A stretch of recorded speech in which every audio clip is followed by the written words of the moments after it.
Now, Decool, thank you for having us on the podcast. So, how has it been, man? Like, how's the music going? The music has been going so well, though. But I've been chilled about a lot of stuff right now. You know, because I've been having some side hustles, though. Yeah. Side hustles. They've been keeping me busy. But the music is going so well, though. Yeah. Yeah, man, because I actually checked you out a couple of days ago. Yeah. Well, before I knew, I already knew your stuff. So it was hard for me. Yeah, I already knew Where your stuff. did you hear my stuff? Because I like I said, there was these two artists that showed me your content, right? Yeah. So when they showed me your content, I was like, okay, who's this guy? You understand? Yeah. So when I saw that, I asked them like, who's Decool? Because to me it wasn't like, you know, most when you hear somebody, then it's like not a big deal. Yeah. So I was like that, and I was like, who's Decool? So when I heard Decool is this upcoming artist Dakuka, so I was like, okay, so this guy actually sounds you understand? Yeah. So and then it was a few days ago where I actually decided, wait again, let me get into this, like knowing you better, you understand? And understand. Yeah, and understand who's this artist. Yeah. So when I got to know you, like see all the stuff you've been doing, I was like, okay, now this is crazy, you understand? So having this guy on my podcast would mean a lot, you understand? Yeah. So when I saw you there, I was like, man, this is crazy, man. So what I wanna ask you, man, is when did you start rapping? When did you get into the music industry thing? Flip. When did I start rapping, or when did I start taking this thing seriously? When did you? We both actually. When did you start taking the music seriously? It's been a while. When I was in grade 8, I think. Yeah. It was back when. Do you know the Motswako era? When Motswako was popping. Yeah. Yeah, and when those Double HP and the Pro Kids and whatnot, I started rapping those years, dog. And then I think it was like inspired around, Lil Wayne 3P. And what's that album? I forgot the name of the album, but yeah, when Lil Wayne was popping, dog, that's when I started rapping. And then it was just a hobby, dog. It was just a hobby. And then I just took it lightly until I finished my trick, And then after that, that's when I was like, okay, flip. Let me just release a couple of songs. And then after that, releasing 1 or 2 singles, I heard like I was doing some crazy shit, dog. Can we swear? Yeah, you can swear. It's okay. Yeah, you can swear. Doing crazy shit, dog. I started performing a couple of songs, and I saw that it made a lot of noise around the hood, and people loved that shit, And I started, getting into it. You see, I started getting into it around 2014, 2015. Yeah, that's when I was like, okay, flip. I'm gonna do this for real because I loved how people reacted to my thoughts. Music is your thoughts, and your experiences and everything like that. When you start seeing people relating to your stuff, and how crazy they make people, it's like, okay, why not? It's like you're meant to do this thing. So I was like, okay, flip, let me just do it. Yeah, that's when I started rapping. Around 2014, 2015, that's when I was starting to be serious about this thing. Yeah, and then I also saw like you're one of the chosen artists to be on DJ Sabby's project. We did that. We did that last year. Yeah, the project is out. You should check it out on all platforms. Yeah, how was that experience for you? Hey, flip, it was crazy, dog. It was crazy. I can tell you, it was, kind of like how Big Brother is. People from all around, putting together. For us artists like that, it was like we were chosen around last year around April, I think, because he was doing this thing of online video calls and everything on Instagram, and everything like that. He was checking like upcoming artists, and it was like all around the country. It was, everyone was given a chance. So he had to choose like top 20. Yeah. He had to choose the best that he thinks could make the tape good. So I was chosen there, and the experience was massive. It has taught me a lot of things because we kind of met a lot of people there.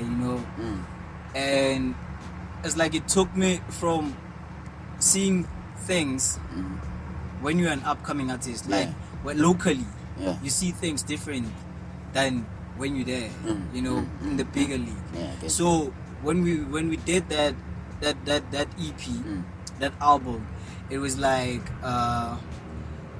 in such another stepping stone, because it felt like professionalism. It was there. The work rate, bro, it was crazy. You know, meeting different artists from different provinces and coming together, collaborating with them, it was crazy. Like linking up, like we just know each other. You know, it was crazy though, because that project was collaborative. You know, being in a space where there's creative minds, it was crazy. It made me see things differently. You know, to see that if we compete, we're never gonna go. Fact. You know, but if competition is healthy. It's healthy for you and whatnot. But if you compete all the time, you need to compete with with strategy. You know, but you have to, you know, collaborate all the time, though. Collaborate all the time. Nah, I get you. And then would you say where you from has a big impact in how you work now with people? Where I'm from? Like how? Like, let's say, basically, you know how artists can come from specific places. Like, we all come from different places, you understand? The background and everything. So would you say, like, your background would is determining how your future is going now? Probably. I'd say that. I think it's a story of everyone. You know, your background determines your future, dog. You know, I'd say if you born poor, you wouldn't want to die poor. So it has an effect, you know. So answering your question, I think the collaborative thing has always been in me. I like working with people, you know. Although it seems like I work alone a lot, but I like working with people, you know. It's just that people don't, if I don't feel like we have the same vision and we don't get along, that's when I move. Sometimes I feel like I'm just too ambitious for this place, you see, because a lot of people that I've worked with or I tried working with, they see things like in a short term, you know, space. Because I have quite a lot of people that have proposed certain ideas to them, you know, and say, let's do this. But don't look at it like for tomorrow. Look at it for like after 3 months, where this thing is going to be. You know, that's how I work with people. So a lot of people get tired. I think the passion, it's not the same. You see, I think the passion is not the same, but overall I like working with people because a lot of things that I do, I collaborate with a lot of people. That's who I'm at though. Okay, so and then I saw your new it's not a new single but your single Indlela.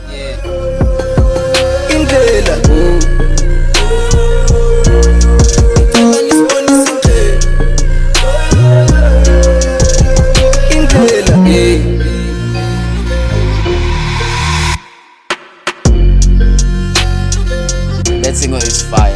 Now, if you guys don't know it, make sure you go check it out. So tell us a bit about the production of that. Like, when did you record it? How was it in the studio? It was crazy, dog. It was an easy, flipping, simple concept. Shout out to Edis. Edis is my producer. He's been my producer for a long time. You know, so a lot of music that I put out is just produced by him. Edis on the beat. So there was this one time we were at the studio. I think we were like 3 months or 4 months without making music or something like that. So we were just chilling. We were like, man, the piano vibe is crazy.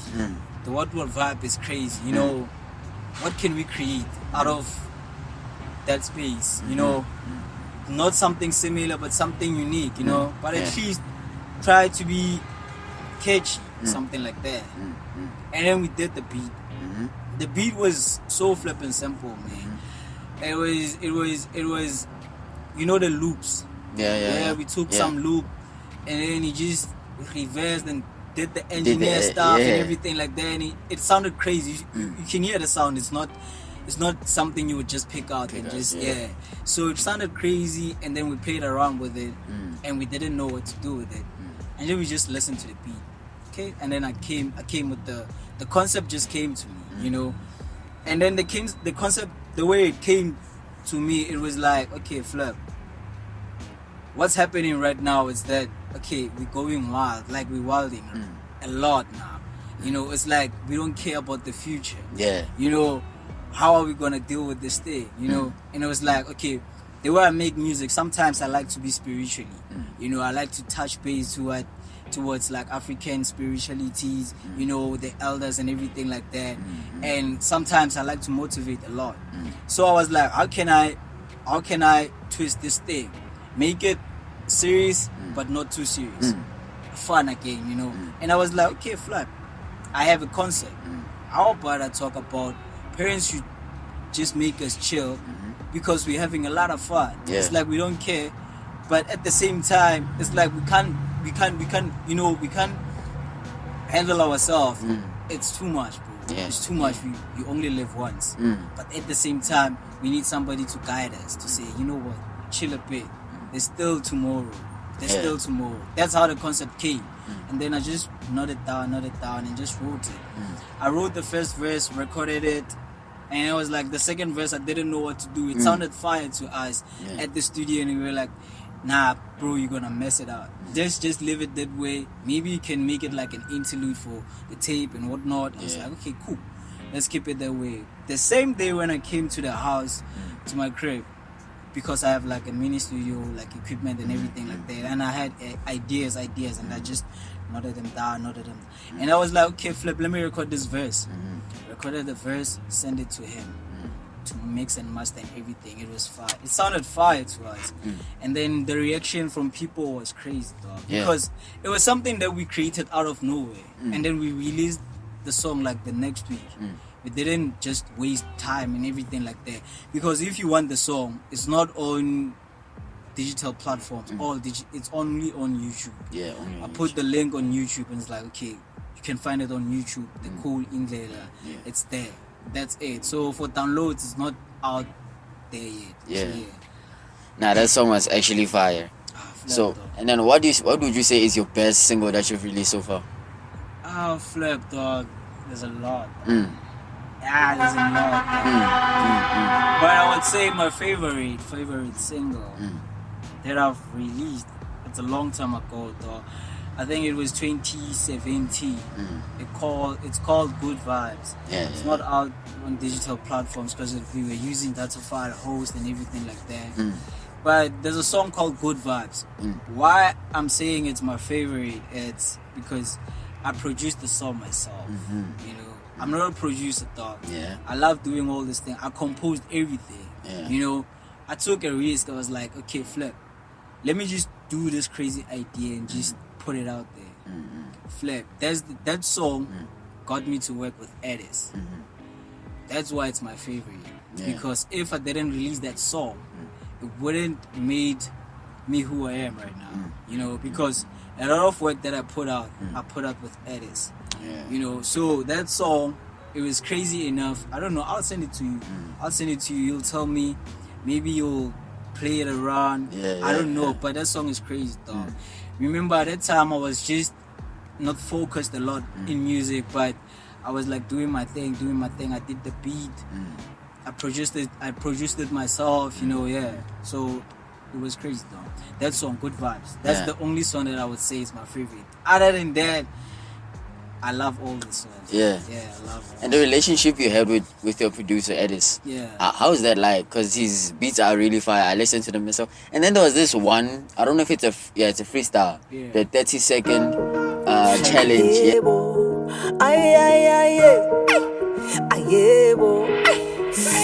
Kofika yintwana emfishane bathilo madala uphethe umejili wathi umntwana wude cool kodwa maningi nendaweni kuyashisa yabona nilele nina ngiyafika ndadile izindo ngeJericho igame ithule yithi kwafika mina ndabanga umsindo ngithi mama ntombi ndokuphathele sweet la mashukela ifile bathi ufuna isoft life fike mina baby khululela mama ntombi ndokuphathele sweet la mashukela ifile bathi ufuna isoft life phethe mina baby khululela You know, when I listened to that, I looked at it and I was like, damn, this thing is fire. And it's like, I just wish it was a little bit more longer because it's actually a dope song, you understand, a dope track. Oh, actually, So- that one was a competition, bro. Mm. Remember City Light? Mm. Rest in peace to City Light, bro. Mm. City Light and Blueprint. There's this studio called Blueprint in Jersey. Mm. You know, they made a challenge. Mm. I said there's a 30-second challenge. You just kill the beat for 30 seconds. Mm. You know, and then there were 3 categories. Mhm. There was strictly hip hop Mhm. and Afro trap that I did, and there was a piano. Mhm. It was open for everyone, Mhm. everyone, like nationwide. It was trending on Twitter and everything like that. Yeah.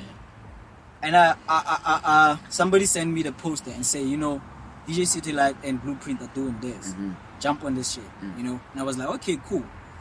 And then you had to go download the beat from, so that beat was done by, who was it? I forgot the name, but he's one of the famous guys, producers and everything like that. So, okay, cool. I downloaded the beat. I just laughed. I was like, I'm not gonna do this thing, dog. I'm not gonna do this thing. Fast forward, I was like, flip. The following day, I just listened to the beat. After listening to, I was listening to Java that day. I remember. After listening to Java, I was like, flip. I have an idea for that beat. Okay, and I wrote, and I recorded the same day in my house. Everything was done by me, with vocals and everything like that. I was like, cool, flip. I'm submitting this thing, and then the following day, there's a guy called Christian. He's my friend. I called him. I was like, dog, you need to shoot me a video, dog. I need to do this thing. Submit it. Flip. Okay, we did that. He shot me a video, and then I submitted the video. And okay, we pushed it. And then he had to choose 3 winners. City Light had to choose 3 winners, and there were a lot of submissions. Yeah.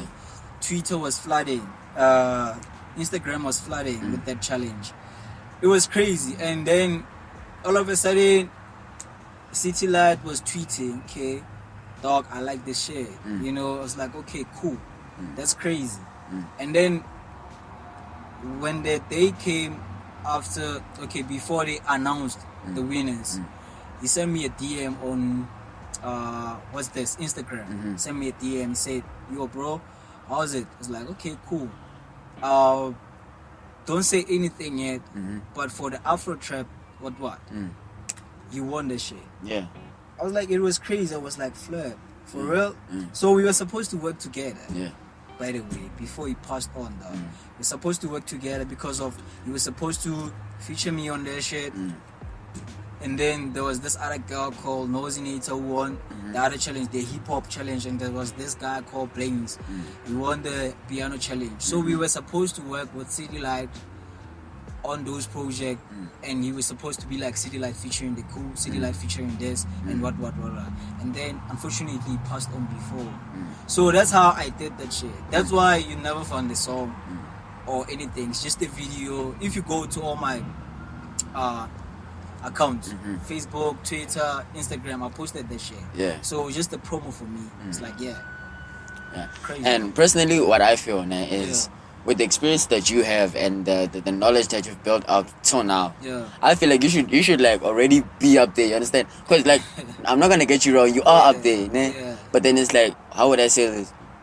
Let's say, do you know the artist DJ? Not DJ. You know the artist Youngster? Yeah, you should be there. You understand? Like almost everybody knowing you, because you really like fire. You understand? Yeah, so it's one of those things. And I see, like, I want to ask, like, the relationship you have with your fans, basically. How is it? Because I saw a video that you posted on Instagram. This guy giving you a hand, like, yo, going crazy. Yo, Decool, what's up, man? You know, it's crazy, dog. The relationship I have with my fans, I'd say it's crazy, bro. Cause what's crazy about it? It's like it's genuine. It's real. I don't treat everyone like flip, I'm a superstar. Flip, all those kind of things. I get so humbled a lot. People love Decool so fucking much that I'm not even aware of that shit. I would make you an example. The show that I did a show called Homecoming right now. That was my first gig ever. Yeah. We took a chance and we sold that gig for like in like 3 weeks, though. In like 3 weeks, without any bigger name or anything. We just me on the lineup and all the upcoming artists, in town. Not all the upcoming artists from other towns, but locally, strictly locally, though. I sold that show. It was like 70% sold. 70% sold. And it was crazy. I did it in a place where people said we wouldn't come there. We won't come there. I did it in a tavern. You know why? Because I wanna bring people to where I grew up to. I wanna change the perspective of everyone. The people who stay around the tavern and the people who never come to that thing. I wanna show people how I live. On a random weekend, I go to a tavern, sit on a crate, shying good. That's it. I don't wanna be the guy who would say, okay, Flip, I'm living a flashy life, what. Then you meet up with me and you be like, Flip, this guy's like, crusty as fuck. Those kind of things. So that show showed me how much people appreciate me. The fans are crazy though, cause I could just be sitting and someone would send me like a text though. It's like, yo dog, you remember your track? What? And like, what about it, dog? That song is fire. That song has made this for me, and all of those things. I interact with people. I interact with my fans. I don't treat them as like, okay, nah, you blowing my phone, nah, chill. That's the thing, bro. That's about that's the relationship with me and my friends. It's crazy. It's amazing, dog. And most artists like should. It's they should actually be like you, because most artists treat their fans as in like, okay, you're doing too much. Because I actually saw this other post where this grown man was crying when he met AKA, and then AKA was like, nah man, you're a grown man, chill, relax. And if then I was like, man, that's messed up, you understand? Because you can't treat your fans crazy, like that. Dog. It's crazy. Again, it's that thing, dog. We're not the same, bro. We're not the same. You'd probably even AK was maybe tired or whatever, he was going through some things and whatnot, but I wouldn't shield him that way. But at some point I feel like, you need to treat people as human. If maybe you treat me as a superstar, I'm gonna show you that I'm human. I come to your level and we talk. We talk, because basically what I do, a lot of people, I love genuine reactions. When I come to a place, probably let's say I'm going to perform to this place, and then maybe there's people like I know these ones like to be acting like superstars and everything like that. I'm not gonna chill with those niggas. I like to chill with random people, ordinary people. I would go and chill with those people, chill and what. And then, fortunately, there was this other time. The mic. Cool. Yeah, that's cool. Okay. There was this other time where I went to a show, it was Friday Urban Nights. So I came there, I bought a 6-pack. We're drinking, but I was cool. We bought a 6-pack, and then I didn't want to drink that 6-pack, because I was sloshed, I was getting drunk. So I came to these dudes, chilled with them. They were smoking happily, and I came alone. I was like, okay, Flip, let me just smoke with the dudes. Okay, smoke. We were chilling, having fun. They don't know me. But you know what the funny part is that they know me, but they don't know the face. They know the cool, but they don't know the face. I chill with them and I asked them, what are you drinking? It was like, okay, Flip, we're drinking Castle Light. And I was like, okay, take this thing, just drink it. I'm cool with it. Okay, we were chilling. So some nigga came through and was like, okay, Flip, they're cool, and those guys reacted what? That genuine reaction. It's like crazy for me. I love that shit. I don't like introducing myself as this guy because not everyone knows you. Not everyone knows you should, or not everyone loves you. There's two things. Not everyone knows you, not everyone loves you, or somebody might know you but they don't care about you. So those reactions, they make me go, crazy too. I feel what they feel. When you react crazy to me, I was like, Flip, this guy knows me. It's crazy, dog.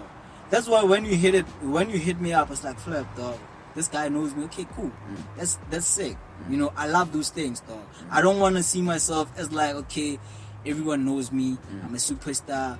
This and this and this. Nah, I'm humble like that, dog. Yeah. Yeah, no, you should.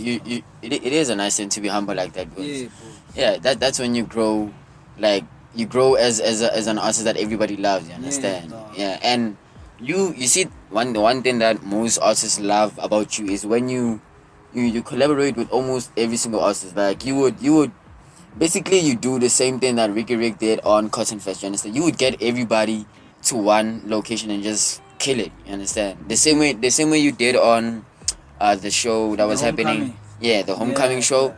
The same way you hosted this where King Chana and Omaz were performing. Yeah. Just like that. The moment like you grow like that. You understand? You know, I think a lot of people they scared to be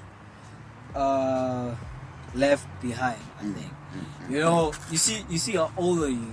So young, bro, man. And then I feel like there's an opportunity that I know could benefit you. You know, if there's somebody, if it's somebody else, they wouldn't present the opportunity to you.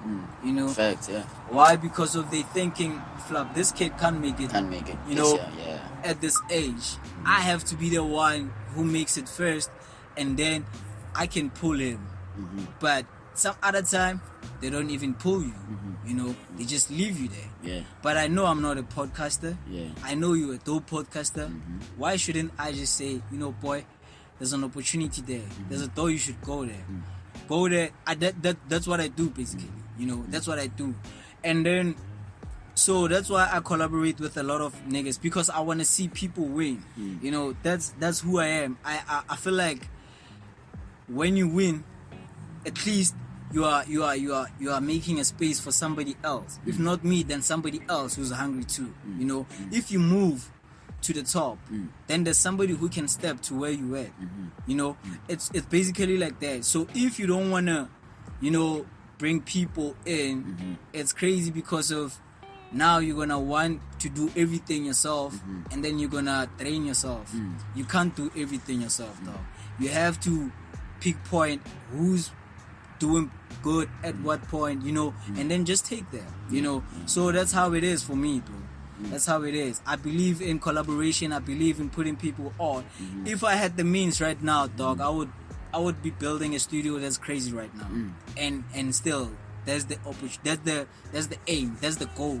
I'm gonna be building a crazy studio. I'm telling you. I think maybe from 10 years from now, I think when everybody watches this shit, they should know this place is going to be a gateway to Joburg, because of I don't want to leave this place to be abandoned. I wanna be. You know how Tira is. You know, people now wanna go to Durban and record there, be at Afrotainment and everything like that. I wanna build something like this side. I want people from Jersey to come this side. I'm tired of going there, because there's 100 of us here. There's thousands of us there. So how we gonna fight there? You know, it's crazy, dog. So I wanna build something like that this side. Yeah, man. That's like low key though, man. Yeah. But like the way I can like having this conversation with you now is like it shows that you've grown to have all this knowledge about what you need and where you're going. And the pace that you're going with and everything like that. So it just comes to a thing of like keep grinding, you understand, like hustling and everything like that, you understand. So what I have now is I want to ask you one question now. To all the teenagers out there who want to start rapping and start doing all this thing, going crazy and taking their music seriously, what would you say to them? Flip, the first thing I'm gonna say to them, the reality about this industry is crazy, bro. You should know. It's not easy. It's not waking up, going to work, getting paid at the end of the month. It's not like that. You have to know that even if you can be talented as fuck, even if you can be good at something, if you're not consistent enough, if you don't love what you do, if you're not passionate enough, this industry will eat you up. And you have to be a beast to be alive in this industry, you know. So if you wanna go for something, you know, you should be honest with yourself first. And especially being an artist, you should be honest with yourself first. The guy in the mirror is your best friend, you know. You should be honest with that guy. If you fucked up, you should know that you're the first one to tell yourself that this shit is whack, bro. What I'm doing is whack. Before you hear other voices coming through, you should know that thing. Prepare yourself for that thing, and then know that the possibilities are limitless. Just go for it. Don't listen to anybody who's negative. If you know you got it, you got it. If you got it, you got it, bro. I'm telling you. That's why I'm so surprised that you podcasting at this age. I was like, fuck. So after matric, I'm telling you, dog, if you so consistent enough, if you really honest with yourself, I'm telling you, you're gonna go far. You're gonna go far. Yeah. Nah, man, that was amazing motivation from Decool. Yeah. So, man, it was great having you on the podcast. It was great having you, like, speaking to you, having this general conversation. And I hope everybody out there, all the teenagers, learn something, take this home with them.